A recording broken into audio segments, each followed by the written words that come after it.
জীবনে যত দুঃখই আসুক না কেন কখনো ভেঙে পড়ব না। ভরসা করব আল্লাহর উপর।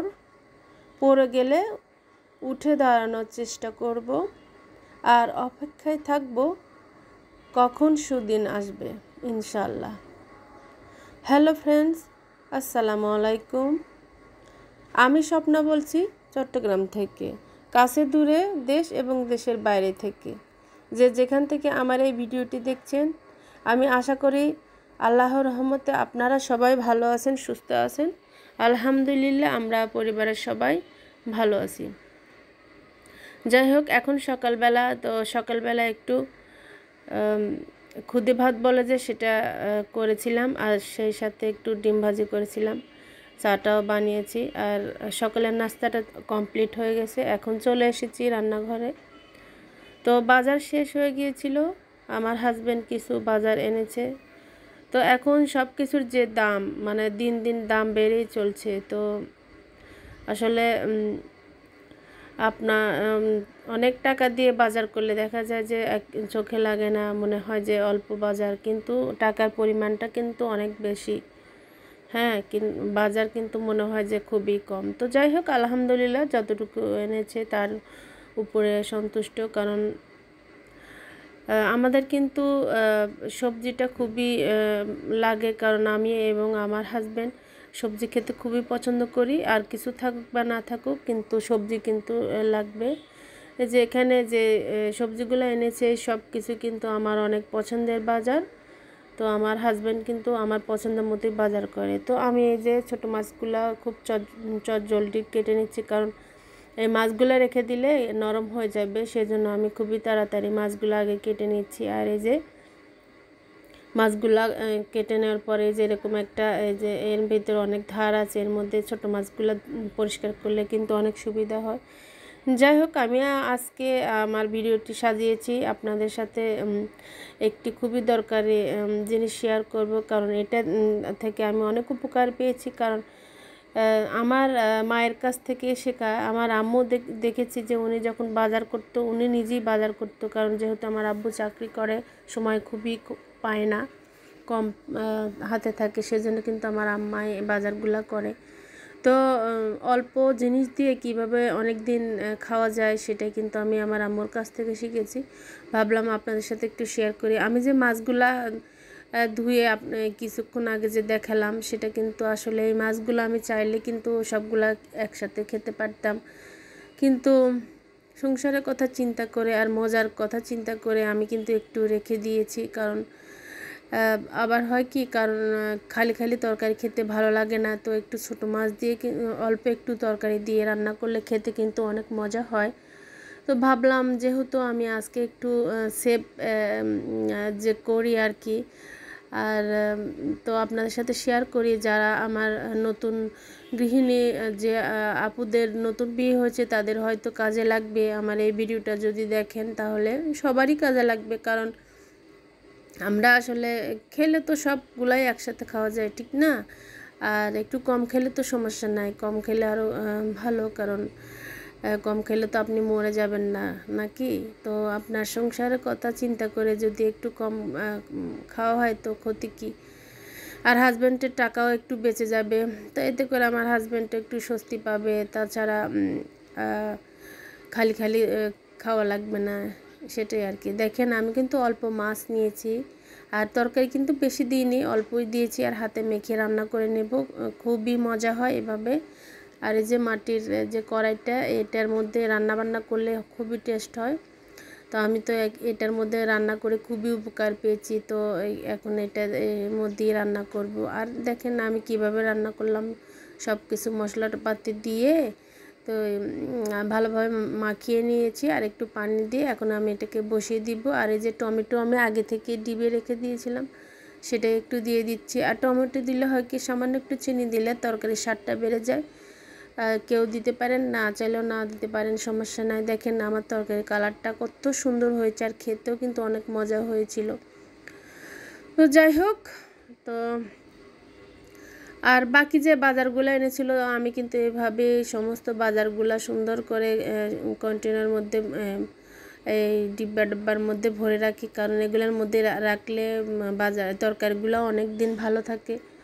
তো একটু কষ্ট হইলেও কি করার, তো অন্য সময় সুবিধার জন্য আমি এভাবে রেখে দিই। লেবুগুলাও আমি ধুয়েছি, আর অল্প শসা এনেছিল সেগুলো আর খুলিনি, যেহেতু ফ্রিজে জায়গা কম।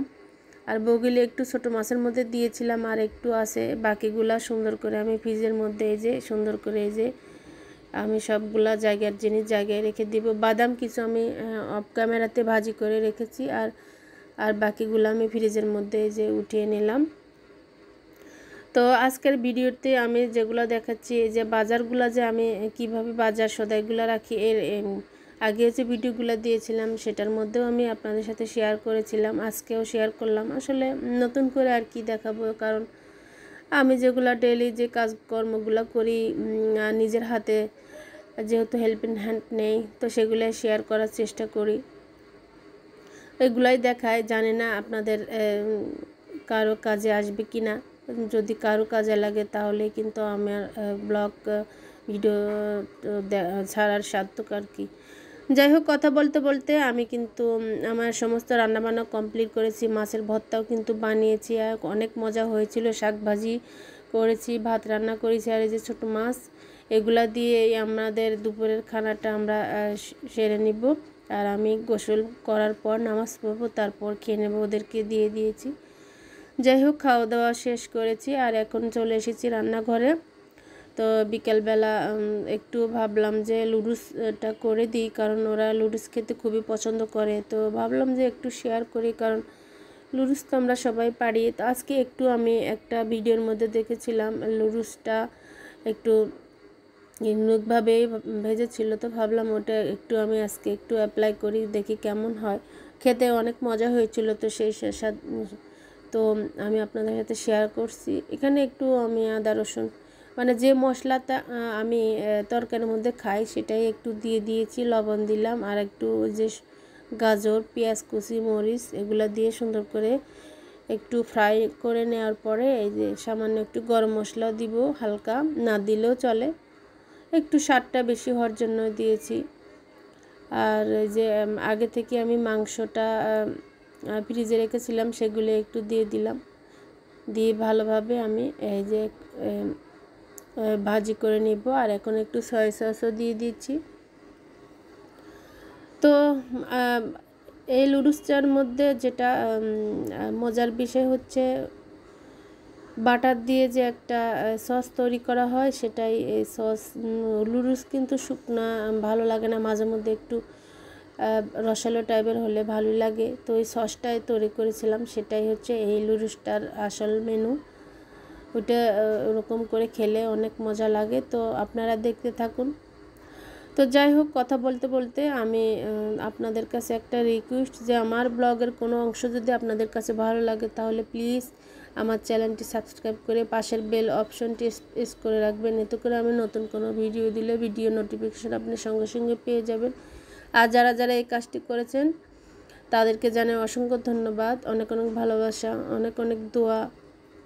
যারা যারা সুন্দর সুন্দর কমেন্ট করেন, আমাকে সাপোর্ট করেন, আমিও যতটুকু পারি আপনাদের ভিডিও দেখার চেষ্টা করি এবং সাপোর্ট করার চেষ্টা করব ইনশাল্লাহ।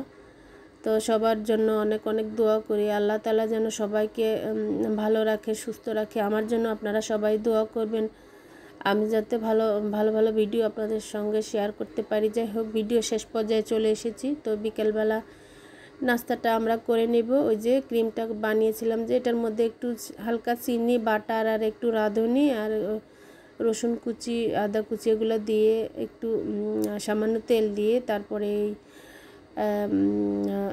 গ্রেভিটা করেছিলাম। খেতে অনেক মজা হয়। বাসায় এভাবে আপনারা বাচ্চাদেরকে তৈরি করে খাওয়াবেন, আর আমাকে কমেন্ট করে জানাবেন যে কেমন হয়েছে। আজকে এই পর্যন্ত, আল্লাহ হাফেজ, আসসালামু আলাইকুম। তো যাই হোক, এটা লাস্টে ছিল। আমি মশলাগুলা কিভাবে ফ্রিজে রাখি সেটাই আমি আপনাদের সাথে শেয়ার করছি, যে লবণ, তেল, আর আমি সামান্য একটু চিনি দিব। আর এই যে মশলাগুলো এগুলো আগে থেকে ভাজি করেছিলাম, তারপরে যে সবগুলো মিক্স করে একটা সুন্দর বক্সের মধ্যে আমি ভরে নিব। এইভাবে মশলাগুলা কমপ্লিট করে রাখলে মশলা গন্ধ হয় না, খেতে তরকারি অনেক মজা হয়। তো চাইলে এভাবে আপনারা বাসায় ট্রাই করে দেখতে পারেন। আমি অনেক উপকার পেয়েছি। সবসময় একই রকম মশলা তরকারিতে ভালো লাগে না, তো মাঝে মধ্যে একটু ভিন্ন স্টাইলে মশলা প্রসেসিং করে রাখলে কিন্তু অনেক কাজে আসে। তো ভালো লাগলে কমেন্ট করে জানাবেন প্লিজ, আর ভুল ত্রুটি হলে প্লিজ ক্ষমা সুন্দর চোখে দেখবেন।